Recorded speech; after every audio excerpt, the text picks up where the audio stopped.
How to edit a database table via phpMyAdmin in cPanel. Log into your cPanel account and you will be on this page. Go to the Databases section and click the phpMyAdmin. On the left sidebar, there are databases. Click on the database you want to edit. The selected database expands in the right pane. Now click to select the table you want to edit. All the values of the selected table are displayed here.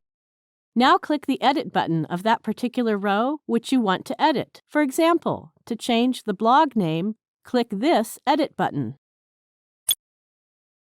To change the blog name, delete and type the new name. Now click the Go button of this text editor. Notice that the blog name has been changed. Similarly, you can edit other entries of different tables and databases. Thank you for watching.